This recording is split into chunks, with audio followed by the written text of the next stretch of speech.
Good evening and welcome to another edition of This Week in Bigfoot, the news show that scours the internet and the Bigfoot community each and every week so you don't have to. Then we take it and wrap it up in a nice, neat 30-minute package. If it has to do with Bigfoot, Sasquatch, or the Wildman, we'll fill you in and let you know right where to find it. So buckle up as we kick off another This Week in Bigfoot.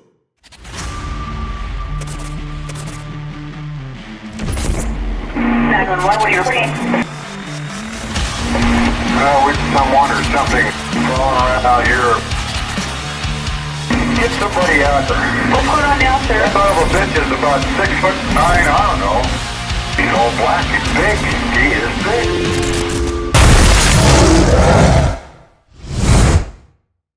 Our lead story today, CI'TONGA, Bigfoot Spirits and Faith from OutKast Paranormal, hits the streaming platforms.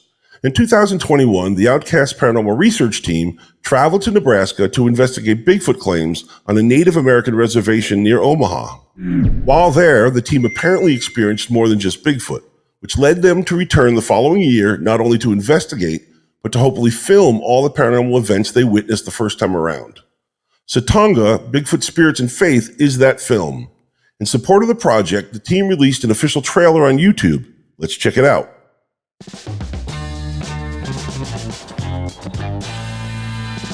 But the fact is they've been, timing-wise, really wanted to get their story out there, but what's super important to them is doing it the right way. And I'm trying to figure out through these conversations, what is the right way? Like, what's he getting at?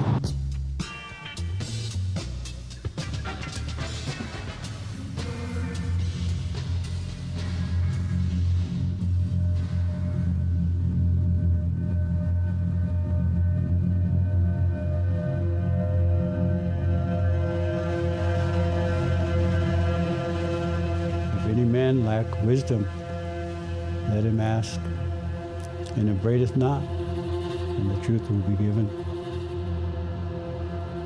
Faith is like a muscle. You have to build it, man. You have to build upon it.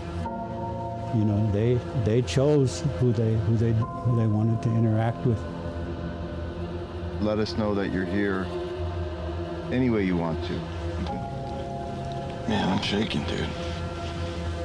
And I guess I'm blessed, you know, to be able to have had that experience.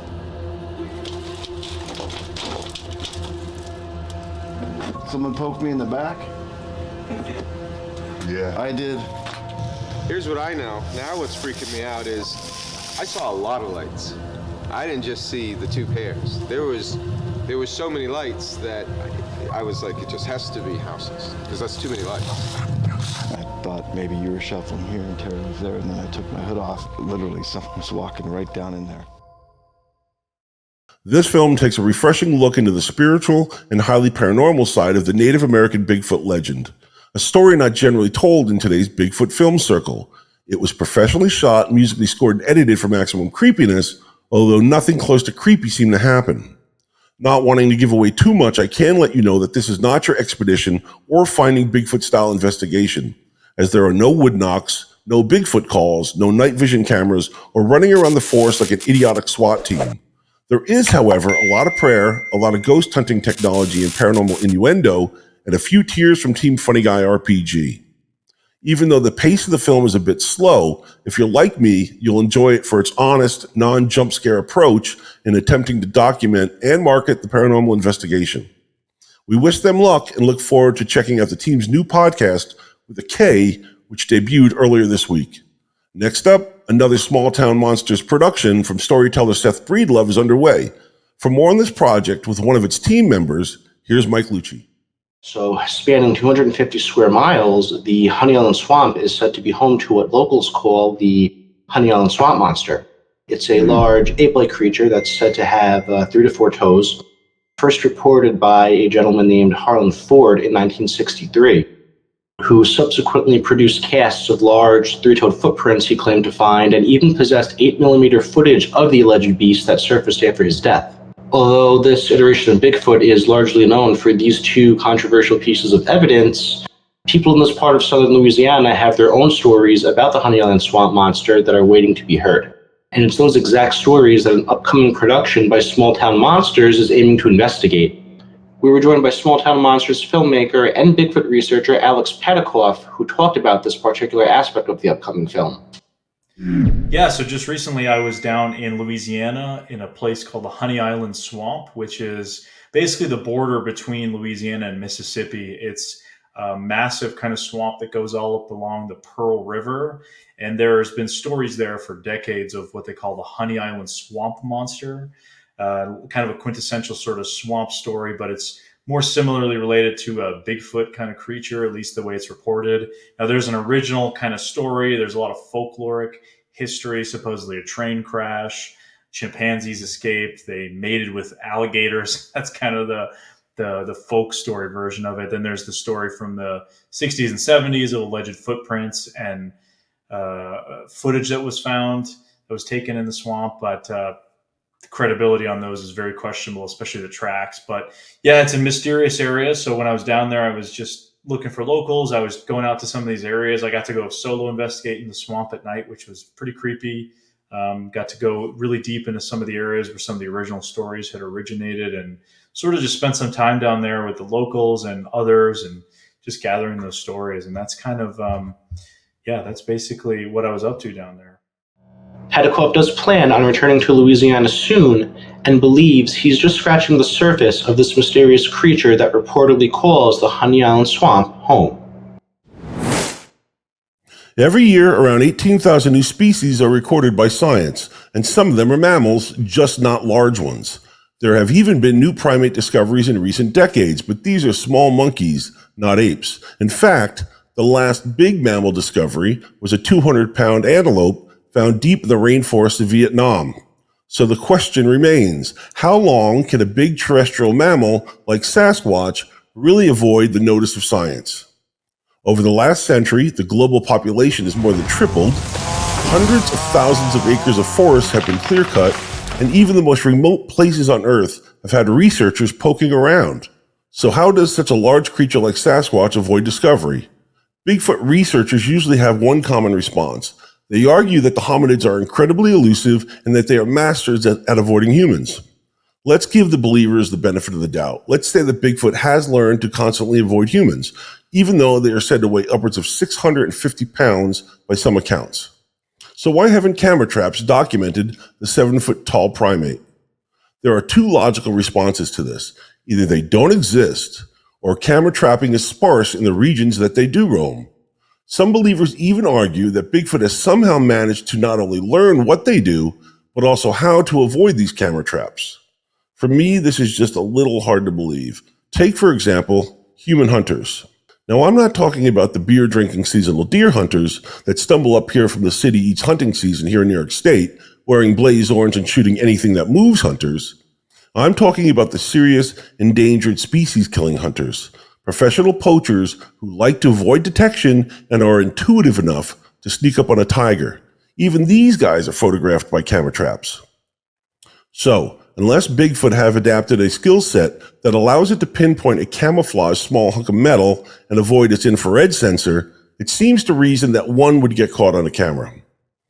In this episode of Top Discovery, a closer look at trail cameras and some of the strange photos taken by them is discussed.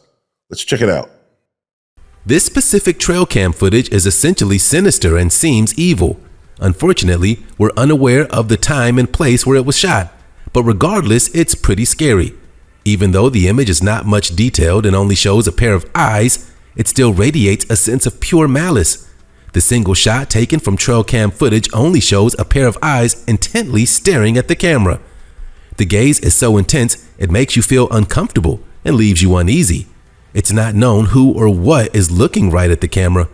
Trail cameras mostly go unnoticed by animals, and even if they notice it, they poke it around or peck at it out of curiosity and pure fascination. However, whoever these eyes belong to looks as if it knows exactly where the camera is and its purpose and is trying to intimidate the person on the other side of that trail cam. Now remember, camera trap images have captured much smaller cryptid animals clear as day. So why not a Bigfoot? Tonight's edition of This Week in Bigfoot is sponsored by Broken Branch Designs. From outerwear and clothing to home and garden decor, Broken Branch Designs has everything to do with Sasquatch. For more information, visit brokenbranchdesignsllc.com. It's time for the part of the show where we give researcher and content creator Mike Merchant screen time to speak his mind and get whatever's bothering him off his chest. We call it 2 Minutes With.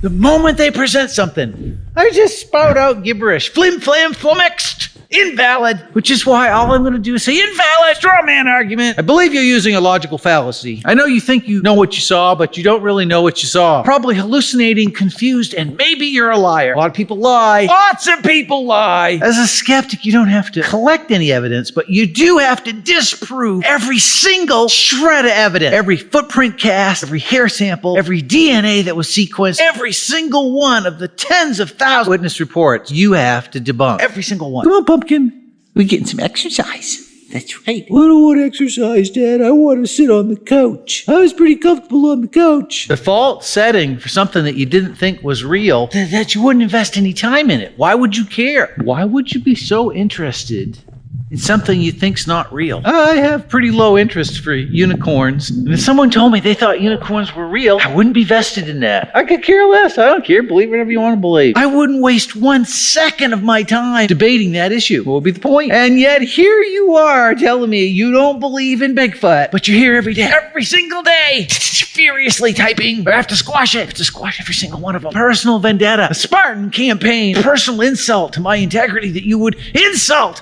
science.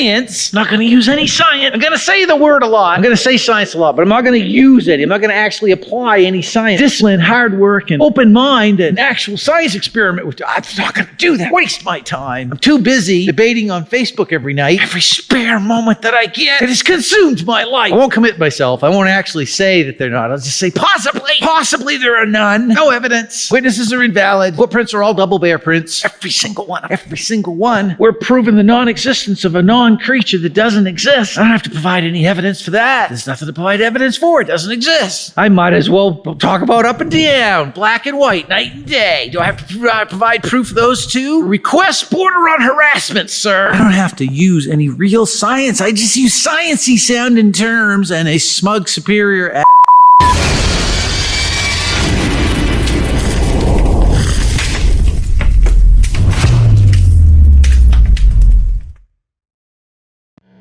So if science ever unlocked the secrets of our evolutionary timeline, you know one of the first questions we'd want them to answer is what light it could shed on the potential existence of Bigfoot. Well, one group of researchers actually thinks they might be onto something that can wind up making this scenario a reality. A UK-based project being conducted at 2 prestigious London research institutions believes a process called proteomics can actually help scientists find the proteins used to form the bodies of our evolutionary ancestors. Proteomics is the study of proteins using mass spectrometry. In fact, ECU is part of a newly funded ARC Centre of Excellence. We will use proteomics to study the peptides that exist in nature. We'll make new antibiotics, bio-friendly insecticides, and healthier food. And this will benefit society, our environment, and the economy. The researchers say these proteins can potentially lead to significant breakthroughs and help make new discoveries on our evolution while learning more about some of our most prehistoric ancestors. So scientists think studying these particular proteins and unraveling their structure could unearth some very revealing information on the makeup of ancient humans. Using proteomics in this manner could lead to groundbreaking discoveries like common ancestors or missing links between humans and other members of their genus. Despite these promising upsides, the study does have its drawbacks and limitations. Not only are proteins more difficult to sequence, but they're only capable of providing up to 1% of the maximum data a DNA sample might be able to provide. It's time to see what the live stream hosts are up to. First up, Paranormal Highway, Bigfoot Encounter. In the latest clip from Eric Wood & Company, they recall the day that changed 54-year-old real estate broker Jeff Harding's life forever, the day of his very first Bigfoot sighting. This is 16 minutes into the 52-minute show, picking up with Jeff investigating a large tree break while fishing with his buddies in northern Minnesota. Let's check it out. And When I turned around and looked up the trail, I turned around and 15 feet away from me, I'm looking at two thighs that kind of had the shape of human legs, thighs that looked like two 5-gallon buckets next to each other. I mean, that's the diameter they had, covered in dark hair. And immediately, my brain starts going into this check down mode of what this isn't. I knew it wasn't a brown bear. I knew it wasn't a black bear. I knew it wasn't a moose. I knew it doesn't appear to be human. It's way too big to be human. The dimensional, even though the legs appear human, just dimensionally, it's just no way it could be human. And I was stuck. I mean, my mind in that probably 1.5 seconds of trying to analyze that, my head's glitching at that point. I was lucky enough to appear on Paranormal Highway early last year, and ever since then I've been a huge fan of Eric Wood's work and his dedication to create constantly entertaining and informative content, so be sure to check him out. Next up, Break It Down with Rick and Tim, System Beliefs, Part 1. Today's episode of This Week in Bigfoot is sponsored by Got Knockers Apparel and Clothing.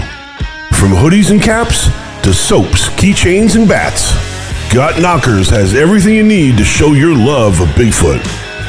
For more information and to shop their items, be sure to visit the Got Knockers page on Facebook at facebook.com/Got Knockers. Hey, Got Knockers? In the latest venture from Rick Riolo, the Gen Xer and Millennial Tim Jardina face off on the subject of Bigfoot. This should be good. I fell into a cult. And tell me about this cult, Richter. Earlier in the podcast, I mentioned Bigfoot. Now, it's not like the Waco, Texas Heaven's Gate that we got to castrate ourselves and then be teleported up to the UFO that's behind the comet. Bigfoot is a belief system. People that think a hairy monster running through the woods, leaving footprints, it's a belief system because there's no body. There's no evidence, real evidence. You can say these footcasts are evidence. In fact, they're not. Nonetheless, it's a self-perpetrating, confirmation-biased group of people that just because you see something quick move in the woods, it's a Bigfoot. Because you're schizophrenic and you're hearing things in your head, it's Bigfoot. They call it mind speak. Everything's a Bigfoot. Oh, look at these twigs that are in front of me. Bigfoot gave me that. Therefore, I must give Bigfoot something back on the gifting stump. I'm not making this up. It just continues and just... It sounds like a religion. It's a belief system. Yeah. You can always count on Rick Riolo for stirring the pot and keeping things lively. Next up, we have a new spot on the show called Bigfoot Personality Profiles. In an ever-expanding search to bring you more Bigfoot content and information from the internet, this week we're going to have some fun and take a look at BitSquatch. BitSquatch is an Instagram account for Bigfoot and Sasquatch visuals using AI imaging software. The creator's having a good time visualizing his way through the annals of Bigfoot legends, sightings, and flaps. The account features pictures of BitSquatch at Willow Creek, BitSquatch habitualized, and BitSquatch with a green thumb, just to name a few. There are 145 pictures, and all of them are suitable for all ages. To see more about BitSquatch, go to bitsquatch.wordpress.com. Hey, this is Chuck Larson. You're watching the CARC channel on YouTube.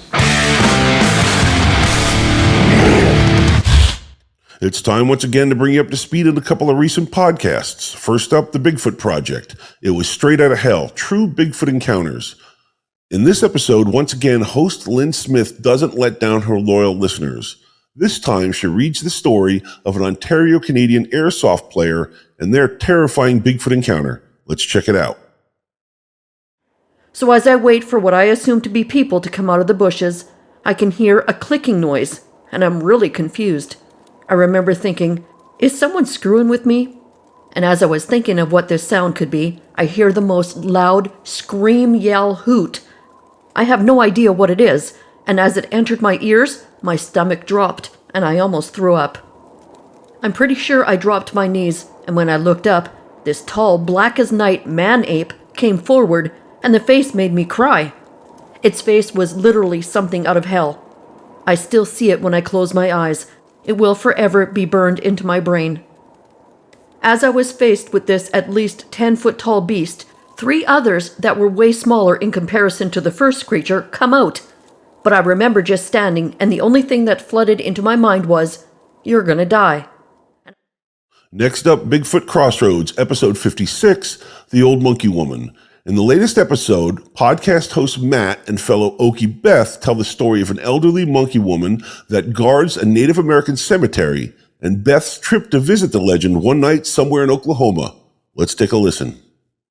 You basically grew up in an area near a place that I used to investigate on a regular basis and had what you call a possible encounter. I say it's a Bigfoot encounter. If you don't mind, let's just get started and just kind of tell me all about that. Okay. My brother told me a story, and he said somebody, and I cannot recall who it was, but it was somebody we knew. But somebody told him that there was an old monkey woman that guarded an Indian graveyard, and that she hung out in the trees above the graveyard, around the graveyard. And if people came down and they were messing around in that graveyard, that cemetery, she was the guardian. She jumped down out of the trees and chased them off. We heard something rustling, so I put my finger up to my lips and I looked at her like to tell her to be quiet. I thought there was a raccoon or an armadillo or something, so I told her to be quiet, and we listened as it rustled around. It seemed like it was just rustling around. We could hear it was getting closer. All of a sudden, right in front of me, above that grass, something popped up. I would say it was about probably maybe 6 foot away from me.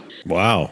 That ain't far. I'm thinking right now, like I thought I could reach out. I think I could have reached out and touched it had I leaned forward really far, but not just reached out. So I'm looking at my arm thinking that's about 3.5. Well, I don't know. Anyway, I'd say 6 feet or 5 feet maybe in front of me, popped up about the same height as me. Well, I could tell from looking at whatever or whoever it was. It was not any other. It wasn't a deer. Okay. I know what a deer looks like, and it looked like a person, except it didn't look like a person. I couldn't see the face. Wish I could tell you I could. What I saw was what looked like hair. And I know people have hair. Okay. I know that. It looked like shaggy hair on both sides. And it was only, I'm telling you, it was only like pop up long enough for me to scream because it scared the crap out of me, because it surprised me, because I was expecting like an armadillo or something. Popped up, and then it jumped down like it was up, and I yelled, it was down, and then it was running so fast, and my brother and his friends, they were running down trying to chase. They could hear it too. I mean, him or whatever it was, person, whatever. They could hear it running, and sounded like it was like crashing through, but sounded like it was pretty damn fast. The next show up is one of my favorite podcasts, the Bluff Creek Project podcast, Talking Bigfoot with John Friedis, episode 66. In the latest show with Bluff Creek Project members Tate Hieronymus and Bob Leiterman, the 2 long-term researchers sit down with guest John Friedis to talk about his Bigfoot adventures and the lighter side of investigating Bigfoot on a lumber company land lease. Check this one out. I'm up on the Klamath River. I'm on, I think, Miller Rum. No, what's the logging company up there, Robert? I don't know the logging company. No, the logging company, it's Miller Realm or the other big one. Anyway, it was their land. Whatever, I can't remember. But I had the gate pass to get through there. So I would get through there, or I knew the times that it was open because there were some homes back there. I'm way back up there in the river in an area that probably shouldn't be, and I'm doing calls with Manny. And we shoot off the call, and then we hear a whistle back. It sounded like a human to me. And it was more than likely a human. Do another call, another whistle, another call, bam! Oh my God. And Manny's eyes get as big as silver dollars, right? I go, Manny, just keep down, don't turn on your lights. Let's get out of here. Let's just get out of here. And so he starts driving because I'm riding with him in his truck. And we go down the driveway where this guy is at. Oh, no. By mistake. And Manny's eyes now are almost falling out of his head because they're so big. And I'm laughing because it's just, this is funny, but it's a little scary. But this guy's shooting because he's either thinks it's a Sasquatch or he knows people are just screwing with, who knows. But that was an interesting evening. Did you talk to the guy or no? Hell no. We definitely got out of there. This is some backcountry stuff, man. This is it's like Deliverance type thing. Tennessee ain't got shit. And the last show we're looking at today is Bigfoot Case Files. Bigfoot causes chaos on interstate, true Bigfoot encounters from Oregon. What I really like about this show with Lynn Smith is that there's no drawn-out lead-ins to the stories here. She jumps right into it, so let's do the same. Clackamas County, Oregon. Scott Vogt, 36, of Estacada, Oregon, encountered a Bigfoot on July 19, 1998 at 6 p.m. It was sunny and 80 degrees. Scott had packed into a hill out Burn Road near Estacada and set up camp. A 7-foot-tall, cinnamon-brown, ape-like creature ran toward him and then ran off. Terrified, he broke camp, thinking he was lucky to get his pack horse loaded. He left behind his $200 tent and an ice chest with food in it. Frank Canister, a Bigfoot researcher who heard of the encounter, went to the site and found the tent torn down and the ice chest open and food strung all around, including fish that was in the bottom of the ice chest. A bear would have eaten that. Frank noted that 2 trees next to the tent were stripped of bark up to 8 feet, which could be a territorial sign. Frank also had reported that elk hunters Johnny Mochio and his friend Jay were up Pollock Burn Road near Estacada when about 6:45 a.m. September 5th, 1998, both men saw a cinnamon-brown ape-like creature staring at them from a water ditch. It swayed from side to side as Johnny walked down to see if it was another bow hunter, and was startled to see it was a Bigfoot. As he walked closer, it ran up the ditch bank and was gone. Frank found an indistinct 4-toed print at the site, which he photographed. In January 2003, Brent Simpson found tracks near Zigzag, Oregon. The following are the tracks he cast and the area he had found them.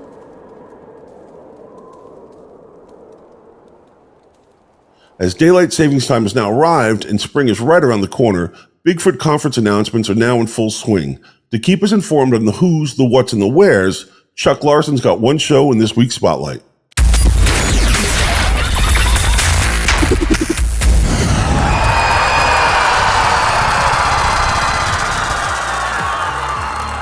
The Georgia Bigfoot Conference is slated for Saturday, April 1st at the Dillard House, 768 Franklin Street, Dillard, Georgia. This one-day event is sponsored by RM Rose Distillery. Speakers scheduled to appear are Robin and Pat McRae, Jessica Jones, Spencer Fisher, Matt Delf, and the Reverend Lynn Myers, with more being added every day. Doors open at 8:30, with speakers starting at 9. VIP and meet and greet tickets for March 31st at the Rose Distillery are still available. The price is $10.